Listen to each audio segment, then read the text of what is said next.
dos patologías que tenemos que hablar del sistema nervioso en este caso, ¿sí?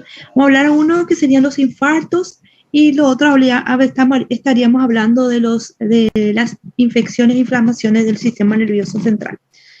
Bien.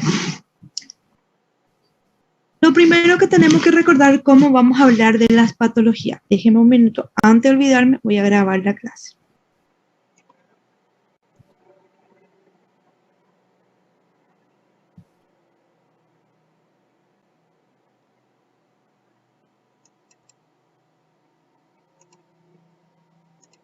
Recording in progress.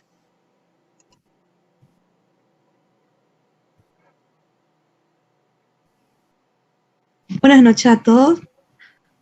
Vamos a iniciar la clase de hoy de la patología vascular del sistema nervioso central, ¿sí?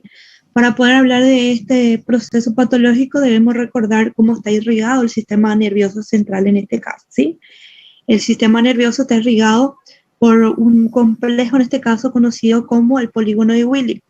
Este polígono de Willy, como ustedes pueden... Fala para mí. Su dispositiva no está en la tela. ¿No está? No. Espéreme un ratito, entonces.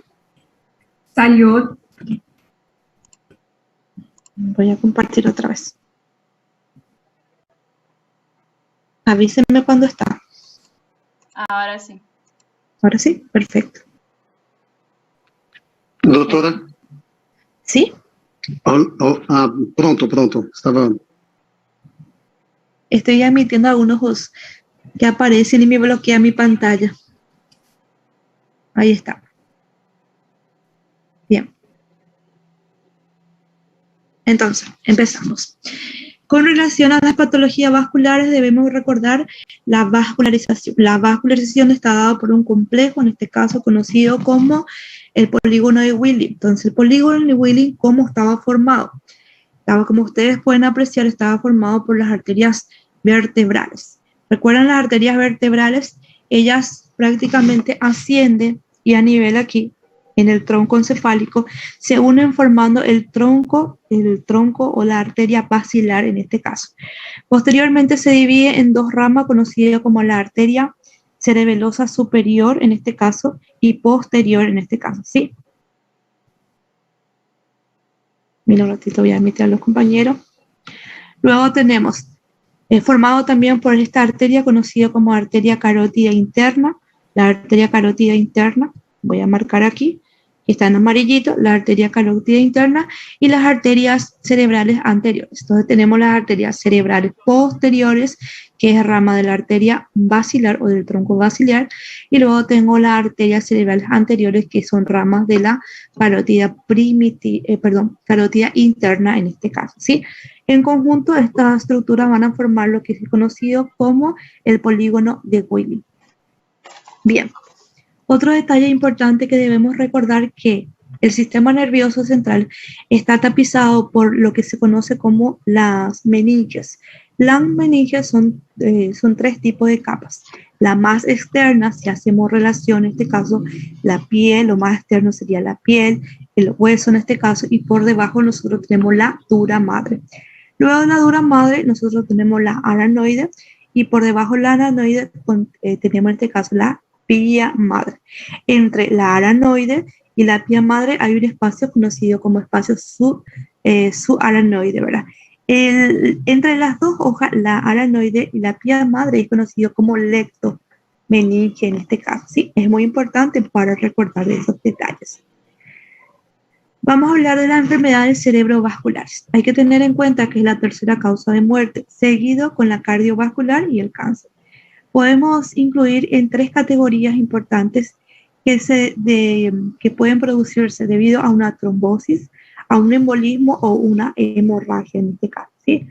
Entonces, no es lo mismo hablar de trombo, no es lo mismo hablar de émbolos y no es lo mismo hablar de hemorragia. Recuérdense que ustedes clasificaron las diferentes formas de cada uno de ellos, ¿sí?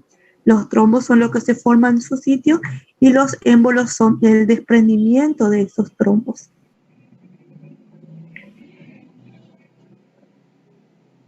Bien, según la fisiopatología, entonces nosotros podemos clasificar la enfermedad cerebrovascular en 3 categorías importantes, que son la de trombosis, el embolismo y la hemorragia en este caso, ¿sí? Según su fisiopatología, nosotros podemos otra vez clasificar una hipoxia, isquemia, infartos, y luego en hemorragia en este caso, ¿sí? La hipoxia, la isquemia y los infartos son secundarios siempre Sí, a una alteración, señor. Mano, hoje teve simulado de anatomia da tua rocha. Sério, velho. Tirei 2. Pedro, microfone. Todo mundo. Uma.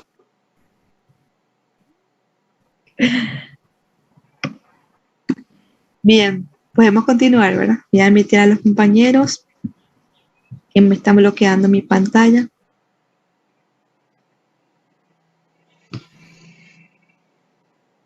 Bien, continuamos. Bueno, según la fisiopatología, nosotros podemos volver a clasificar en las hipoxias, las isquemias y los infartos en este caso, y las hemorragias.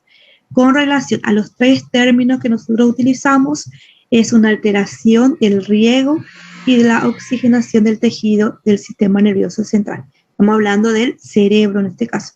Aunque hay que tener en cuenta que la embolia es una causa más frecuente que la trombosis en este caso, ¿sí? Este proceso puede ser otra vez un proceso global o un proceso focal. Y las manifestaciones clínicas va a depender en este caso del área que afecta principalmente, ¿sí? Con relación a la hemorragia, es secundaria principalmente a la rotura de un vaso sanguíneo que se encuentra en el sistema nervioso central. La etiología más frecuente se destacan la hipertensión en este caso y las anomalías vasculares. Esas anomalías vasculares son conocidas como aneurisma o las malformaciones en este caso. Bien, hipoxia, isquemia e infarto. Hay que tener en cuenta que el cerebro requiere de glucosa y de oxígeno en este caso. Recibe siempre el 15% del gasto cardíaco en reposo y representa el 20% de su consumo total. Aunque el cerebro pesa solamente 1% en este caso, ¿sí? El flujo sanguíneo cerebral se mantiene relativamente constante dentro de los límites, dentro de la presión arterial y la presión intracraneal. ¿Debido a qué? Debido a una autorregulación del sistema o de la resistencia vascular en este caso. El flujo sanguíneo cerebral permanece constante con 50 ml y por mecanismo de autorregulación principalmente. Con relación al encéfalo, que es nuestro sistema nervioso central, es un tejido muy aeróbico, necesita de oxígeno, sobre todo en este caso, es el más principal de todo, aunque la glucosa es fundamental.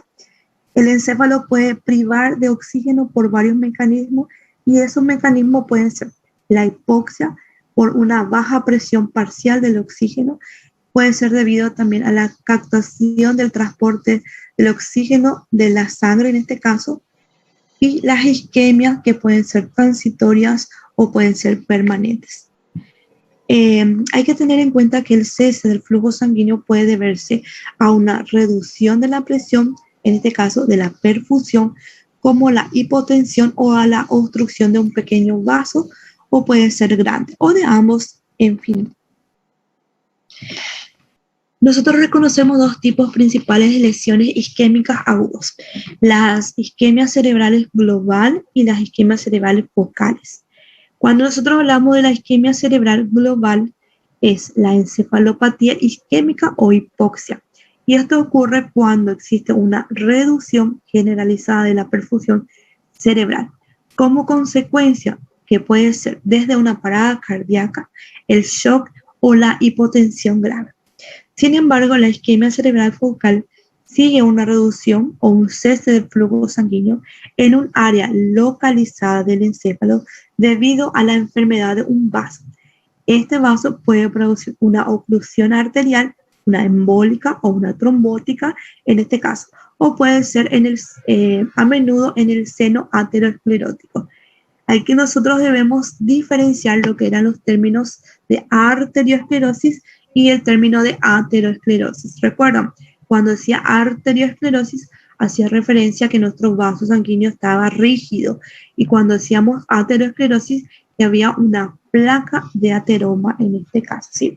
También debemos tener en cuenta las enfermedades de pequeños vasos. Esa enfermedad de pequeños vasos es conocida como vasculitis o la oclusión secundaria de las lesiones arterioscleróticas que se observan en la hipertensión en este caso. Entonces, el vaso es más rígido en estas lesiones y es desencadenado principalmente por la hipertensión arterial. ¿Qué ocurre en la isquemia cerebral global? En la encefalopatía hipoxémica, isquemia o una isquémica difusa, pueden ser de dos tipos. Pueden ser los casos leves y pueden ser los casos severos en este caso. Cuando la isquemia es leve, no existe daño tisular. La recuperación suele ser total y el paciente se encuentra con una confusión transitoria en este caso, ¿sí?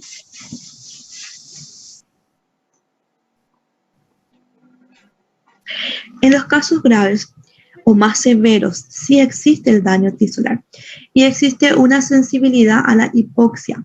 Esa sensibilidad sabemos que es consecuencia del oxígeno en este caso. Las neuronas son más sensibles que las células gliales. En el sistema nervioso central, o el sistema nervioso, recuerdan que ustedes clasificaron dos tipos de células. Las células que son las neuronas, en este caso, esa neurona tenía una porción que era el soma, luego tenía el axón y las dendritas, ¿sí? En el soma tenía las dendritas, que eran las vías aferentes. Luego teníamos el axón, de los cuales es la porción, en este caso, eferente en este caso. Y la otra clasificación eran las células gliales, las células de sostén. Entonces, ¿cuáles de las células que forman parte del sistema nervioso central en este caso van a ser más sensibles a la hipoxia en este caso? Las más sensibles son las neuronas, pero seguidamente, posteriormente, por las células gliales. Dentro de las células gliales hay que recordar de los oligodendrocitos y los astrocitos. Los astrocitos son los que nosotros consideramos como macrófagos del sistema nervioso central. Luego tenemos otro concepto que sería la vulnerabilidad selectiva. Esto va a variar mucho con el flujo regional y el requerimiento metabólico de cada célula, en este caso. ¿Cuáles son los sitios o las capas que son más afectadas, que son más susceptibles o más vulnerables en este caso? La capa de las células piramidales del hipocampo, las células de Purkinje que se encuentran en el cerebelo y las neuronas piramidales de la corteza cerebral.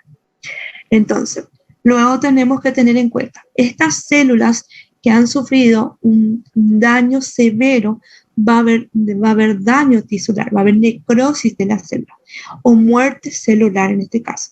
Esa muerte celular o esa lesión del encéfalo va a depender siempre de la duración, en este caso, de la magnitud y de la rapidez del flujo y de la presencia de circulaciones colaterales o no.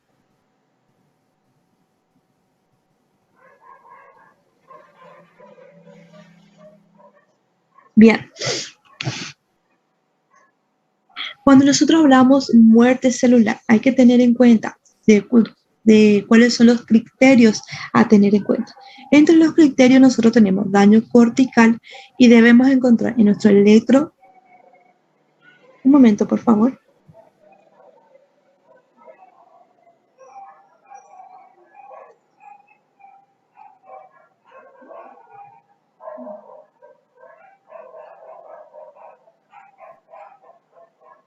Seguimos. Bien. Decía, cuando nosotros hablamos de muerte cerebral, entonces el paciente debe tener criterios de muerte cerebral. ¿Cuáles son los criterios a tener en cuenta? El signo de lesión cortical difuso, que es irreversible en este caso. ¿Qué nosotros encontramos? Nosotros encontramos nuestro electroencefalograma, una línea plana en este caso. El daño en el tronco del encéfalo también. Esto va a producir lo que es ausencia tanto de los reflejos como de la respiración y la ausencia del flujo cerebral. Luego tenemos el cerebro de respiración. ¿A qué nos referimos cuando hablamos de cerebro de respiración? Cuando el paciente se mantiene con un respirador mecánico, el cerebro experimenta gradualmente una autólisis con licuefacción gradual hasta llegar al cerebro respirador en este caso. Entonces ocurre una lisis del cerebro. Entonces, el cerebro respirador se forma una masa semi-autolizada de tejido nervioso en los pacientes con muerte cerebral, pero que son mantenidos artificialmente con respiración mecánica en este caso. Bien, entonces, en la isquemia cerebral global, ¿qué yo espero encontrar? Entonces, aquí nosotros tenemos el cerebro, estamos viendo las circunvoluciones y entre ellos tenemos los espacios. Como ustedes pueden observar, cuando existe una isquemia global, sufre una isquemia global, el encéfalo está edematoso, las circunvoluciones están ensanchadas y los surcos quedan totalmente estrechados. En la superficie de corte, ¿qué es lo que tengo que ver? Si esto corto, en este caso, hago un corte longitudinal o horizontal, voy a encontrar una mala delimitación entre la sustancia gris y la sustancia blanca. Entonces, macroscópicamente ustedes saben que la sustancia gris es la periférica y la sustancia blanca es la central. Cuando nosotros hablamos del sistema nervioso central, más adelante vamos a ver una imagen mejor. Entonces, ¿qué yo espero encontrar cuando digo una isquemia cerebral global, edema de las circunvoluciones en todas ellas?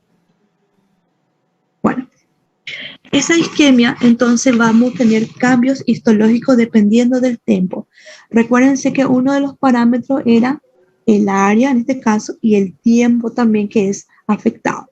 Con relación a las primeras 12 a 24 horas de isquemias, vamos a encontrar cambios tempranos.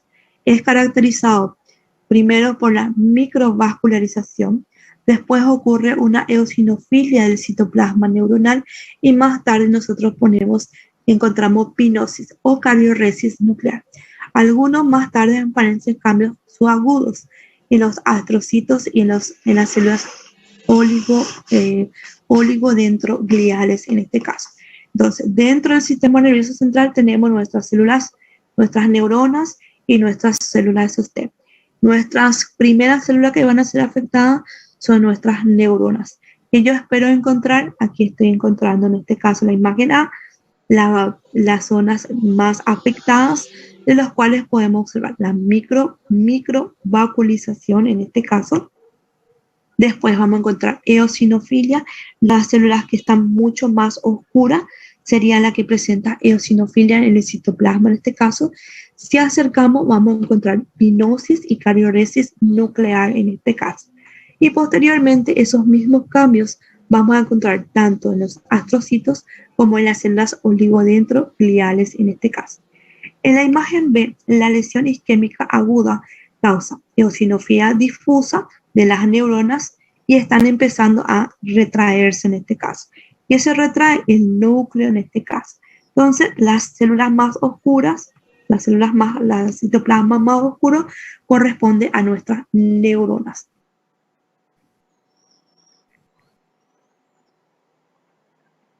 Bien, ¿qué nosotros observamos aquí? A mayor aumento estamos observando el soma de las células, ¿cierto? Estamos observando el soma. Aquí vemos las neuronas rojas en el córtex, cuya muerte están produciendo entre las 12 y las 24 horas tras el inicio de la hipoxia. Entonces vemos nuestras neuronas, estos son los somas, estos serían las prolongaciones, sería el axón, y aquí nosotros vemos el núcleo que se encuentra central. Con relación al soma, nosotros vemos el citoplasma mucho más eosinófilos y el núcleo desde una pinosis, una condensación o una desaparición que sería una cardioresis. Después de las 24 horas o 2 semanas se convierte en subagudo. Los cambios subagudos ocurren entre las 24 y las 12. Incluye necrosis del tejido, la llegada principalmente de los macrófagos y la proliferación vascular.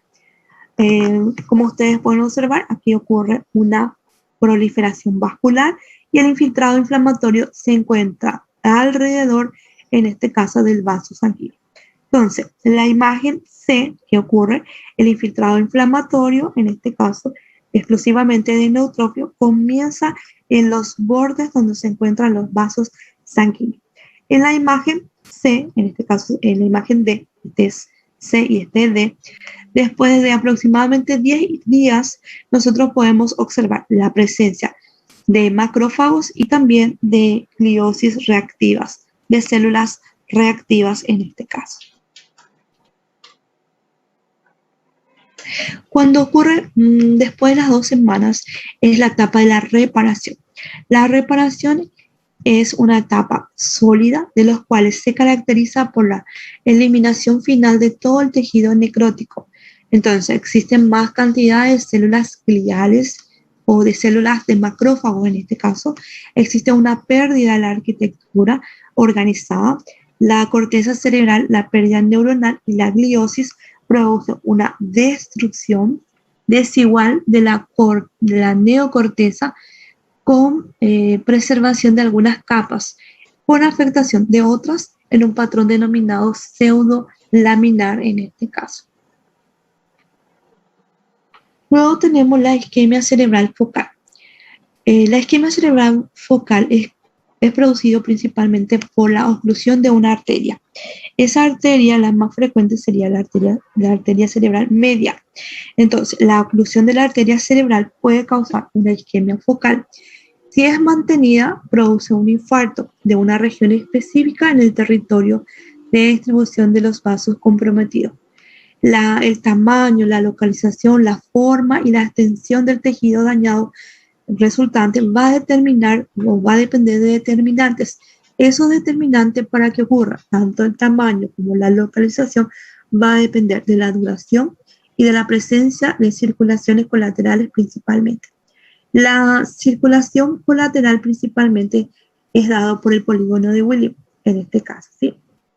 La mayoría de las oclusiones trombóticas se deben aquí a la aterosclerosis. La aterosclerosis es la formación de las placas de ateromas. Las localizaciones más frecuentes de una trombosis primaria causante de infarto cerebral son: 1, la bifurcación, en este caso, a nivel de la bifurcación de la carótida, el origen de la arteria cerebral media, que es la más frecuente, y los dos extremos de la arteria basilar, en este caso. La evolución de la estenosis de una arteria varía desde el engrosamiento progresivo de la luz a una trombosis, que puede acompañarse o no, en este caso, de fragmentaciones y embolizaciones distales. Entonces, hablamos de trombo, que sería in situ, se realiza en este caso, esas placas de ateromas se localizan, entonces en la zona es in situ, o puede ser un embolismo, que se ha producido una placa de ateromas complicada, se produjo un tromboémbolo y esto vino a obstruir un vaso sanguíneo. Entonces, la aterosclerosis son más frecuentes en la bifurcación de la arteria carótida y al final de la arteria basilar. Y también podemos hablar también de arteritis, de los vasos pequeños donde ocurre un proceso inflamatorio en este caso. La isquemia cerebral focal, entonces, con relación al embolismo. En el embolismo, las causas más frecuentes son los trombos murales cardíacos producidos por una valvulopatía o producidos por una fibrilación o por un infarto del miocardio. También puede ser debido a las placas de ateromas, principalmente a nivel de las carótidas. Puede ser por un embolismo paradójico. Recuérdense que el embolismo paradójico hace referencia a cuando un trombo venoso pasa, ¿verdad?, por un defecto, puede ser un defecto de la comunicación interauricular del lado derecho, pasa hacia el lado izquierdo. Eso es considerado como embolismo paradójico en este caso. Puede ser debido a una cirugía cardíaca y también otros, en este caso, la grasa, el tumor o el aire, en este caso, los émbolos de aire o émbolos de grasa. Los émbolos de grasa son principalmente debido a fracturas, fractura de cadera, fractura de fémur. Entonces esos se liberan la grasa amarilla, en este caso, que se encuentra dentro del hueso, y esto va a producir el émbolo en este caso. El infarto, los infartos podemos otra vez, para complicar, dividir otra vez en dos tipos de infartos: los infartos rojos y los infartos no rojos o no hemorrágicos en este caso, o infartos blancos, como son considerados. El infarto hemorrágico, que es el rojo, es caracterizado por múltiples hemorragias o petequias. Muchas veces esas petequias pueden juntarse y forman una única masa. Está asociado finalmente con un fenómeno embólico en este caso. Y luego tenemos los infartos no hemorrágicos o los infartos blancos, como son conocidos. Estos nosotros encontramos áreas pálidas, blancas o anémicos en este caso. En su mayoría están formados por fibrinas más que glóbulos rojos en este caso, ¿sí? Y generalmente se asocia a los trombos. Bien, entonces los infartos rojos, en este caso, existe una hemorragia secundaria a la reperfusión por los vasos dañados o una colateral o una disolución del trombo en este caso. Mientras que los anémicos o no hemorrágicos son producidos por los trombos en este caso, y en su mayoría ese trombo está formado por fibrinas.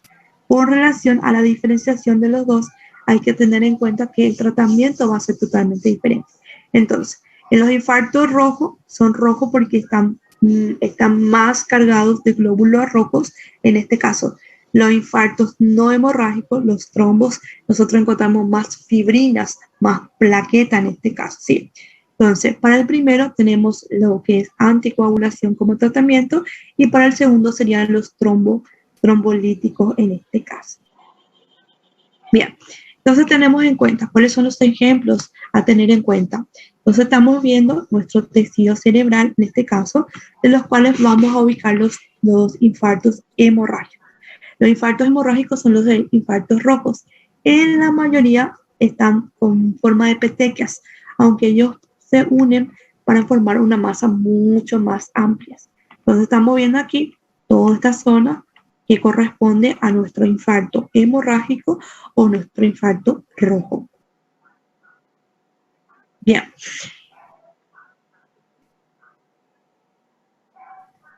Tengo una imagen nomás de rojo. Bien. Con relación al aspecto macroscópico de un infarto no hemorrágico. Bien, este infarto va a variar mucho del tiempo y de la pérdida de la irrigación en este caso. Y va a depender mucho de lo que nosotros esperamos encontrar de las horas. Por ejemplo, las primeras 6 horas, las lesiones son irreversibles, pero puede observarse pocos cambios. A las 48 horas, el tejido se vuelve más pálido, blanco y edematoso, el área que está siendo afectada. Y se encuentra más cercamente de la unión córtico-subcortical en este caso, ¿sí? Entre los 2 a los 10 días, el cerebro se vuelve más gelatinoso y friable. Al tocar se quiere deshacer en este caso. El límite previamente está mal delimitado entre el tejido normal y el anómalo, el que está dañado en este caso, ¿sí? Se hace hay una diferencia, el otro está más edematoso, sería en este caso el tejido dañado. Después de los 10 días hasta las 3 semanas, el tejido sufre una necrosis por licuefacción en este caso, dejando finalmente una cavidad llena de líquidos. Y esa cavidad tiene tejido necrótico en este caso. Entonces, ¿qué nosotros estamos observando? Va a depender entonces de su estadio. Entonces aquí, en el tejido blando o blanco o no hemorrágico en este caso, observamos la zona donde está dañada. Entonces, la zona que está dañada en el lóbulo está situado principalmente a nivel del lóbulo temporal, con una hemorragia puntiforme congruente con la lesión de isquemia y de perfusión en este caso. Pero todavía nosotros no encontramos áreas quísticas en este caso, ¿sí? Bien, aquí sin embargo sí nosotros podemos diferenciar en este caso ya la parte de la corteza, en este caso que sería nuestra Un momento, por favor.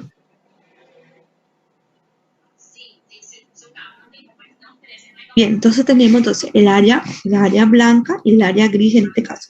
El área gris en este caso, que es periférico, son donde nosotros vamos a encontrar principalmente a nuestras neuronas en este caso, ¿cierto? Y la área blanca pertenece a todo lo que sea nuestro axón. Entonces, la parte gris, donde nosotros encontramos las neuronas, la parte blanca, el área blanca, corresponde en este caso a los axones principalmente. En este corte, que es un corte coronal del cerebro, nosotros estamos observando un infarto subagudo del lóbulo frontal, que pone de manifiesto una necrosis licuefactiva bien delimitada. En este caso, está formando una cavidad, una cavitación quística, y prácticamente su contenido ya no podemos observar en este caso, ¿sí? Bien, luego tenemos los infartos antiguos. Entonces, en los infartos antiguos tenemos dos imágenes donde podemos observar el área que se encuentra el infarto antiguo, son las áreas donde había entonces nuestra cavitación. En este caso, entonces el infarto antiguo muestra una destrucción de la corteza con las cavitaciones anteriores. Entonces, aquí teníamos las cavitaciones anteriores y nosotros encontramos como áreas negras en este caso. Y en esta imagen prácticamente el parénquima se ha destruido por completamente. Bien. Esta imagen corresponde a una hemorragia diseminada de la sustancia blanca con característica de embolización de la médula ósea en este caso. Entonces, esto es conocido como médula grasa. Entonces, las hemorragias, ¿cómo son? Las hemorragias son como unas petequias, ¿sí? Son diseminadas en forma de petequias, donde podemos observar en diferentes puntos de la sustancia blanca en este caso. La sustancia blanca hay que recordar que corresponde principalmente a los axones. Luego tenemos la hemorragia intracraneal. La hemorragia intracraneal ocurre en cualquier sitio del sistema nervioso central y nosotros podemos clasificar. Pueden ser por infartos, puede ser por traumatismo o pueden ser por las malformaciones vasculares y los tumores. También podemos clasificar en epidurales, sudurales, subaranoides, intraparenquimatosas, intraventriculares o mixta en este caso. Entonces, hemorragia intracraneal en este caso. Entonces, aquí le traje una diferencia, las dos principales para que tengan en cuenta. Con relación a la diferencia de un hematoma, una hemorragia epidural y una sudural, debemos recordar primero las capas a tener en cuenta. Con esta imagen ilustrativa podemos ver desde afuera para adentro, tenemos el cuero cabelludo, el cráneo, el hueso en este caso, luego tenemos la dura madre, la aranoide, el espacio subaranoideo y claro, la que se adhiere al cerebro, en este caso sería nuestra pía madre. Entre la pía madre y la aranoide se encuentra este espacio subaranoideo. Y el proceso inflamatorio de esas dos capas es conocido como lectomeninge, ¿sí? Bien, entonces, ¿cuál es la diferencia de un hematoma epidural y de una sudural? Principalmente cuando hablamos de la vascularización. Con relación a las epidurales, las epidurales son por consecuencia de las arterias. Entonces, una afectación es las arterias. Sin embargo, el hematoma sudural es desencadenado por la sangre venosa. Entonces, la afectación sería el plexo venoso en este caso. En el hematoma epidural, la consecuencia suele ser una fractura de cráneo, en este caso. Como nosotros estamos observando aquí, existe una fractura del cráneo, podemos ver edema en este caso, del edema de la superficie más externa, sería el cuero cabelludo, en este caso, aquí. Ratito, voy a marcar mi cursor. Aquí, esta pequeña porción, estamos viendo edema del cuero cabelludo, la fractura, y aquí estamos observando que la acumulación de sangre ocurre, en este caso, entre el hueso y la dura madre. Y la dura madre, como ustedes pueden observar, está deprimida en este caso. Sin embargo, en el hematoma sudural se expande lentamente la sangre venosa. Los vasos afectados son de las venas. Entonces, nosotros podemos observar la dura madre, en este caso, que está intacta, se adhiere en este caso al cerebro y esta acumulación de sangre se encuentra entre la dura madre y la aranoide en este caso, ¿sí? Lo mismo vemos aquí, el hematoma epidural y hematoma sudural en este caso. Con relación a las epidurales, como habíamos dicho, las fracturas del hueso parietal son la causa más frecuente. Esto va a producir hemorragia en el espacio en este caso epidural. Esta formación que nosotros estamos observando, este hematoma, corresponde aproximadamente entre 30 a 50 ml en este caso, ¿sí?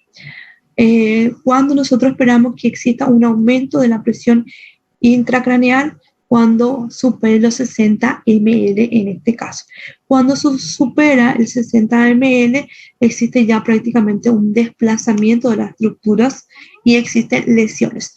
Estas lesiones, que pueden ir lesiones tisulares o lesiones vasculares, pueden producir la herniación o la hemorragia de Dure, como es conocida. Bien, entonces nuestra imagen ilustrativa, entonces que estamos observando un hematoma epidural. Entonces podemos observar el área afectada es todo este área, entonces corresponde a nuestro hematoma. ¿Qué era nuestro hematoma? Era la acumulación de sangre, en este caso, en el espacio que se encuentra entre el cráneo y la dura madre, en este caso. Y sí, hay un declive, como ustedes pueden observar, un desprendimiento, en este caso, de la dura madre, en este caso. Entonces aquí estamos observando un traumatismo cerrado en la cabeza, prácticamente se desgarró aquí la arteria meningia media. Entonces, una vez que se desgarró esta arteria, provoca la acumulación de este líquido, en este caso en el espacio epidural. Bien, este espacio se encuentra entre la dura madre y el cráneo en este caso, ¿sí? Entonces, aquí está abierto para que ustedes puedan observar. Esta es nuestra dura madre y aquí podemos ver podemos observar nuestra hemorragia en este caso. Luego tenemos la hemorragia sudural. La hemorragia sudural es consecuencia principalmente de la rotura de las venas. Esas venas que se encuentran en la lectomeninges. Cuando nosotros hablamos del lectomeninge, cuando estaba entre la aranoide y la pía madre principalmente, ¿sí? ¿Y en qué porción? En la porción del seno sagital superior. A ese nivel, las venas, en este caso, principalmente las anteroposteriores, son los más afectadas en este caso. En los ancianos recuérdense que es más fácil, en este caso porque es más fácil que ocurra una lesión de las venas debido a que existe una atrofia cerebral. Entonces existe mayor movilidad del encéfalo y esto produce la ruptura de las venas. Sin embargo, en los niños esto no debe ocurrir, entonces en los niños es un signo de maltrato en este caso. Bien. Entonces, nuestro hematoma, en este caso sudural, se forma por un traumatismo encefálico que van a romper las venas comunicantes, ¿sí? Estas venas comunicantes, en este caso. Nosotros estamos apreciando aquí, la dura madre está levantada para que ustedes puedan observar en este caso. Entre la dura madre tenemos la aranoide y la aranoide, entre la pía madre tenemos el espacio subaranoideo. Y prácticamente en este sector nosotros encontramos nuestras venas en este caso. Aquí prácticamente para que ustedes puedan observar una hemorragia sudural grande, un hematoma sudural grande, como ustedes pueden apreciar, bien marcado, bien delimitado en este caso. Aunque también puede ser pequeño, como se observa en esta pequeña porción. Luego tenemos la hemorragia subaranoidea. La hemorragia subaranoidea son consecuencia de una rotura de un aneurisma sacular principalmente. Ese aneurisma tiene la forma de una presa. Mayormente ocurre posteriormente a un traumatismo o puede ser consecuencia de una hipertensión arterial o trastornos hematológicos o tumores.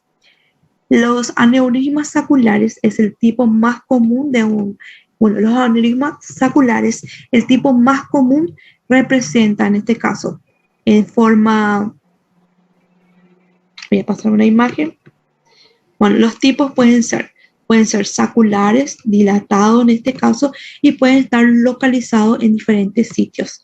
Con relación a los diferentes sitios, pueden irse desde los aneurismas que se encuentran, el 40% a nivel de la comunicante anterior, pueden ser a la bifurcación, en este caso, del tronco de la arteria basilar, o puede ser a nivel de la comunicación el comunicante posterior o simplemente en una de las arterias, ramas de la arteria media en este caso. Entonces tenemos el sacular es el más frecuente de los aneurismas en este caso y se halla en las autopsias en los 2%. En la mayoría están rotos o están asociados con una enfermedad. Entre ellas tenemos la enfermedad de Danlos o la enfermedad de Marfan, aunque también está asociado con la hipertensión arterial y en pacientes fumadores en este caso. En esta imagen nosotros podemos observar entonces la hemorragia, toda la hemorragia que corresponde, se encuentra en el espacio subaranoideo. Ese espacio subaranoideo se encuentra entre la aranoide y la vía madre en este caso. También aquí según su localización, donde se encuentran más frecuentes en este sitio. Y los defectos de la capa principalmente que van a producir este defecto de la capa principalmente ocurre a nivel de la capa muscular y a nivel de las bifurcaciones principalmente. Bien. Aquí tenemos un aneurisma en este caso, un aneurisma, tenemos acá la bifurcación de nuestra arteria y aquí ustedes pueden apreciar esta forma sacular de nuestro aneurisma a nivel de las bifurcaciones. Entonces, la rotura de un aneurisma sacular ocurre frecuentemente entre las quinta décadas, en este caso. La lesión suele ser de 10 milímetros en este caso, y los síntomas principales son el dolor de cabeza intenso y la pérdida de la conciencia. Entre el 25 al 50% de los pacientes suelen fallecer en este caso. Y luego un resangrado puede ocurrir en menos porcentajes en este caso. Bien. Otra imagen de un aneurisma sacular en este caso. Aquí voy a marcar el aneurisma donde se encuentra a nivel de la bifurcación en este caso. Este aneurisma que estoy marcando aquí encalla, no está roto, está localizado en la bifurcación de la arteria cerebral media izquierda, la arteria comunicante anterior del polígono de Willis, en la base del cerebro en este caso. Estas aneurismas se forman en los puntos donde hay mayor debilidad congénita de la pared arterial, siendo la más frecuente a nivel de la bifurcación de las arterias comunicantes anterior, la cerebral, o principalmente a nivel de las carótidas internas en este caso. Bien, otra imagen para que ustedes puedan observar que el aneurisma sacular pueden ser múltiples. Aquí nosotros podemos observar que se encuentra, esta sería el polígono de Willis, estas serían las arterias vertebrales, la arteria basilar, las ramas posteriores, las anteriores, y aquí nosotros observamos esta forma sacular que corresponde a nuestro aneurisma. Luego tenemos la enfermedad cerebrovascular hipertensiva. Va a producir entonces una hemorragia intraparenquimatosa masiva. Esto va a llegar a provocar los infartos lacunares, como se conoce. Bien, la imagen ilustrativa nosotros podemos observar. Entonces, ¿dónde ocurre las hemorragias que afectan en los ganglios basales? En este caso suelen ser no debido a traumatismo y están causados principalmente por la hipertensión crónica que daña y debilita las pequeñas arterias penetrantes en este caso. El efecto de masa ejercido por la sangre puede llegar a desviar la línea media, a menudo produciendo tanto edema o ocasionando entonces una herniación en este caso. Entonces nosotros observamos una hemorragia grande donde está produciendo una desviación de la línea media en este caso, y esto puede llegar a la herniación del tronco encefálico principalmente. Bien, terminamos la primera parte.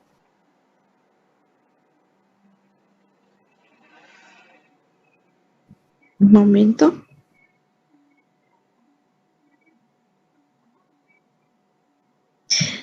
Proceso inflamatorio ya más cortito. Bien. Las patologías del sistema nervioso central, específicamente estaríamos hablando de las enfermedades infecciosas. Dentro de las enfermedades infecciosas debemos recordar que para que esto ocurra tiene que haber un agente etiológico. Entonces volvemos a recordar las capas principales en este caso que cubren al cerebro en este caso, ¿sí? Las capas que van a cubrir en este caso son conocidas como meninges y se llaman de afuera para adentro. De adentro sería la dura madre, la aranoide y finalmente la pía madre. La pía madre es la que está adherida. Cuando ocurre un proceso inflamatorio de estas estructuras es conocido como meningitis. Y la meningitis principalmente es la meningitis aguda. Entonces, en este proceso inflamatorio, que es consecuencia principalmente de agentes etiológicos, y esos agentes etiológicos deben llegar al sistema nervioso central, llegar a las meninges en este caso. ¿Cómo llegan a las meninges? Llegan por las vías hematógenas, que sería la más frecuente, pueden ser por la implantación directa provocada por los traumatismos en este caso, puede ser por contigüidad en este caso, que pueden afectar principalmente a los senos nasales en este caso, o etmoidales, o puede ser debido también a procesos inflamatorios que afectan al oído. También a través del sistema nervioso periféricos, que principalmente son los agentes virales a tener en cuenta. De nuestra imagen, de nuestro cerebro, en este caso, mostrando todos los lóbulos, en este caso, los lóbulos que debemos recordar: el lóbulo frontal, el lóbulo parietal, frontal, parietal, temporal y claro, el más posterior, que sería nuestro occipital. Estos están cubiertos por las meninges y, como habíamos dicho, las meninges van de afuera para adentro, o la más externa a la más interna sería la dura madre, aranoide y pía madre. Bien, como por definición, digamos que el proceso inflamatorio agudo de la leptomeninge y del líquido cefalorraquídeo en el espacio subaranoideo es conocido como meningitis aguda en este caso. Si afecta, por ejemplo, el sistema nervioso periférico, ahí nosotros podemos decir meningoencefalitis a tener en cuenta. Y la clasificación, nosotros tenemos las piógenas, que son las bacterianas, y las asépticas, que son las virales, las causas más frecuentes. Bien. Entonces, en la meningitis aguda es evidente encontrar principalmente cuando ocurre, cuando el agente etiológico es la bacteria, nosotros encontramos un exudado purulento, principalmente a nivel de los surcos. Entonces, aquí nosotros observamos, tenemos nuestro cerebro, de los cuales podemos observar este líquido, este exudado, que se encuentra principalmente a nivel de los surcos principalmente, ¿sí? Las circunvoluciones estamos viendo muy bien en este caso, pero en el surco vemos esta sustancia, este exudado blanquecino en este caso. Aquí también en un corte donde nosotros podemos observar tanto la sustancia blanca como la sustancia gris. Entonces tenemos aquí marcar la sustancia blanca. La sustancia blanca corresponde a todos estos sectores, luego la sustancia gris, que es mucho más periférica, y a nivel de las circunvoluciones, estas son circunvoluciones, se encuentran los surcos, y entre los surcos nosotros podemos apreciar un exudado purulento en este caso, ¿sí? Si este exudado purulento se encuentra entre la pía madre y la aranoide, en este caso se encuentra, entonces es conocido como un proceso inflamatorio que afecta a la meninge en este caso. Aquí también nosotros podemos ver el plexo venoso, como ustedes pueden apreciar, las circunvoluciones, y aquí en los surcos podemos encontrar este exudado purulento.